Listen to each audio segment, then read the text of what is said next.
आज की वीडियो की शुरुआत करेंगे रियल वर्ल्ड एसेट्स के बारे में। मतलब रियल वर्ल्ड एसेट जो है की कैटेगरी में एक कॉइन आता है, ठीक है, और उसका नाम है ऑनडू। ऑनडू की अगर मैं बात करूं, मार्केट में ये कॉइन जब से आया इसकी परफॉर्मेंस अच्छी रही है और आज ऑनडू ने जो है अपने नए ऑल टाइम हाई लगा दिए हैं। आप इस टाइम पे जो लेवल देख रहे हो $1.25 का और नया हाई लगा हुआ लगा दिया है, और $1.20 के जो है लेवल चल रहे हैं इस टाइम पे। और कहाँ से लेवल हैं अगर आप ये देखो, ये वीकली चार्ट है और पिछले कुछ हफ्ते, अगर मैं थोड़ा मंथली चार्ट पे आ जाऊँ तो मंथली में आप इजीली समझ पाओगे। पिछले 5 महीने के अंदर ये क्रिप्टो 0.01 से, ये लो लेवल आप देखो, आज 0.01 का कॉइन आज $1.25 पे चला गया। This is the power of crypto market.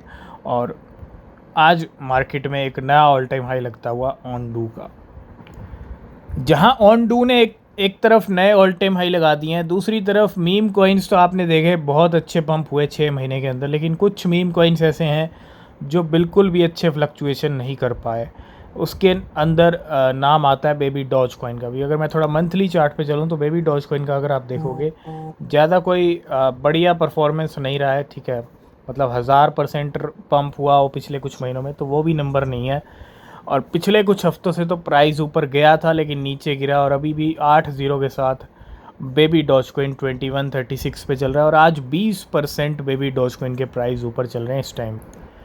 तो आते हैं बिटकॉइन के प्राइस के ऊपर। आज सैटरडे नाइट आ चुकी है, कल संडे है और संडे के बाद हो जाएगी वीकली कैंडल क्लोज।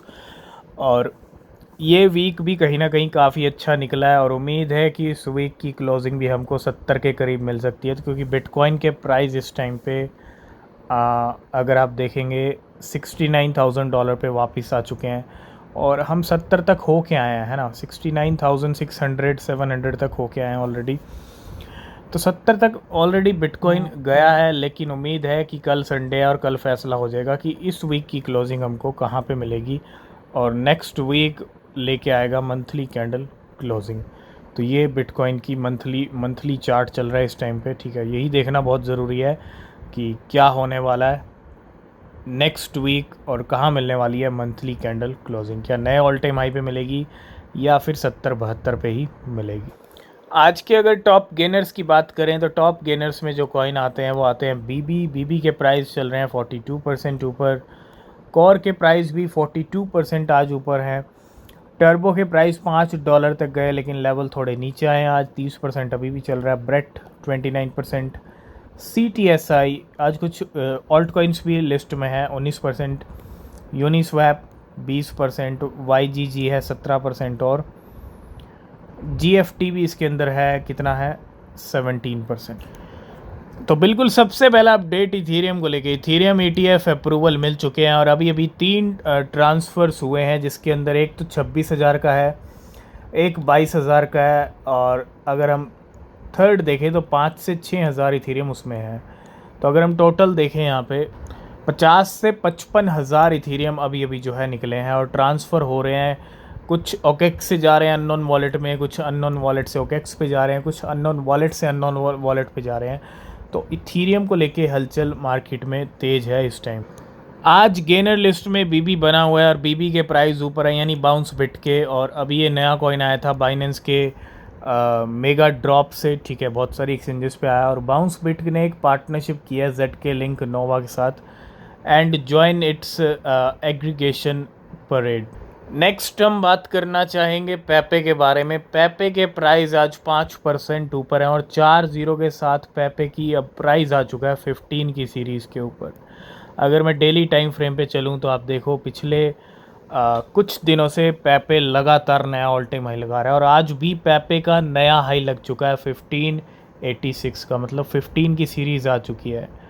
और ये वीकली चार्ट है पेपे का, और बहुत ही अच्छे खासे और भयंकर पंप पेपे कर रहा है। जिस तरह की चाल पेपे चल रहा है, ये मार्केट में बता रहा है कि कहीं ना कहीं पेपे कुछ ना कुछ बड़ा ही करने वाला है, ठीक है। लेकिन थोड़ा सा अलर्ट रहिएगा, क्योंकि हाई प्राइस पे ख़रीदना भी ठीक नहीं है।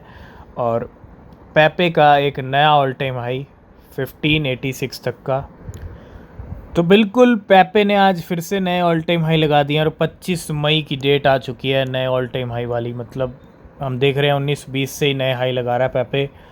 और आज कीमतें 0.0013 पे आ गई हैं इंडियन रुपीज़ में। और अब तक पेपे के प्राइस 18 अप्रैल से अगर हम देखें, पिछले साल अप्रैल मंथ में आया था, तो अब नंबर 27,670 तक पहुंच चुका है। ठीक है, अभी ये 20,000 तक था पिछले कुछ दिनों में और अभी ये 27,000 तक पहुंच चुका है। मतलब पेपे के प्राइस स्काई रॉकेट हो रहे हैं, पेपे की कीमतें रिकॉर्ड हाई लेवल्स के ऊपर। तो पिछले कुछ दिनों में आपने देखा वेल्स के सोलाना को लेके अच्छे मूवमेंट हुए थे और सोलाना के प्राइस में जंप आया थोड़ा बहुत। और पिछले कुछ दिनों से ही चेनलिंक के मूवमेंट भी हो रहे हैं, प्राइस में जंप आया था अभी 2-4 दिन पहले। और अभी आपको नज़र रखनी पड़ेगी, क्योंकि अच्छे खासे मूवमेंट हो रहे हैं। 37 लाख हम 2 बार डिस्कस कर चुके हैं, हो सकता है इसी बीच और भी हुए हों मूवमेंट, लेकिन आज फिर से 36 लाख 3.6 मिलियन चेन लिंक है। ऑलमोस्ट 37 लाख के करीब 63 मिलियन $63 मिलियन के ट्रांसफ़र होते हैं अननोन वॉलेट से अननोन वॉलेट के। तो नो डाउट क्रिस्टियानो, अगर हम रोनाल्डो की बात करें, क्रिस्टियानो रोनाल्डो जो है बाइनेंस के ऑलरेडी पार्टनर हैं, स्पॉन्सर कह लीजिए, जो भी कह लीजिए, ऑलरेडी पहले भी हम डिस्कस कर चुके हैं। तो अब रोनाल्डो जो है उनका क्या हुआ, latest NFT venture to debut on Binance. तो Cristiano Ronaldo is launching a new NFT collection on Binance. तो बाइनेंस के ऊपर अपना एक नया NFT कलेक्शन लेके आए हैं रोनाल्डो। तो किस तरह से वेल्स ने इथीरियम से अपने प्रॉफिट्स बनाए आप यहीं से देख सकते हो। 3,000 से $3,900 पे इथीरियम गया। हाइप किसकी, इथीरियम ETF की, न्यूज़ की, प्राइस बढ़े 1,000 डॉलर तक तकरीबन। और before the Ethereum ETF news a whale spend 26 million USDT to buy 8,733 थी। क्विक न्यूज़ का फ़ायदा उठाया और 26 मिलियन US डॉलर्स का खर्चा किया, 8,700 इथीरियम खरीदे $3,000 पे और प्राइस बढ़ा $3,900 तक। और प्रॉफिट कितना बना, $6 मिलियन का, $6 मिलियन का प्रॉफिट बना दिया सिर्फ एक न्यूज़ ने। और इतना ही नहीं, इथीरियम ETF अप्रूवल मिल गया है और इथीरियम के कॉइन्स के ऊपर भी वेल्स की तगड़ी नज़र है, क्योंकि होनी भी चाहिए, क्योंकि इथीरियम को पुश मिलेगा तो इथीरियम के कॉइन्स भी पुश होंगे। और SEC approve 19B4 Ethereum ETF and whale bought $24 million worth of Ethereum ecosystem tokens and has an unrealised profit of $1.1 million. Ethereum से भी प्रॉफिट और इथीरियम के कॉइन से भी प्रॉफिट। कौन कौन से खरीदे, he deposit 19 million USDT to Binance, withdrew 4.4 million LDO। Lido DAO में प्रॉफिट बुक किया। यूनिस्वैप के प्राइस आज ऊपर चल रहे हैं, 6 लाख यूनिस्वैप डिपॉजिट किए, ठीक है, मतलब विड्रीव किए। 52,000 आवे की TVL भी हाई चल रही है। 82,000 ENS के प्राइस भी बढ़े हैं और 2,50,000 है FXS, इसके प्राइस अभी भी लो लेवल्स पे हैं, ठीक है, और इसको ऑलरेडी हमने प्रीमियम में भी डिस्कस किया है। तो इन 5 कॉइन्स को ख़रीद के मूवमेंट करके $1.1 मिलियन का प्रॉफिट बना। लास्ट एंड फाइनल में बात करेंगे एप्पल और नाकामोटो गेम्स। अभी एप्पल की एक पार्टनरशिप हुई थी रेंडर के साथ और वो बहुत बड़ी पार्टनरशिप थी, ठीक है, और रेंडर के प्राइस में भी मूव आया। तो नाकामोटो गेम्स, जिसको आप नाका भी बोल सकते हो, announces the participation in Apple developer innovation programme. Apple के साथ एक पार्टनरशिप तो नहीं है, लेकिन डेवलपर इनोवेशन प्रोग्राम ज़रूर है, एप्पल के साथ नाम ज़रूर जुड़ रहा है, ठीक है। और Nakamoto game announce the participation in Apple innovation programme.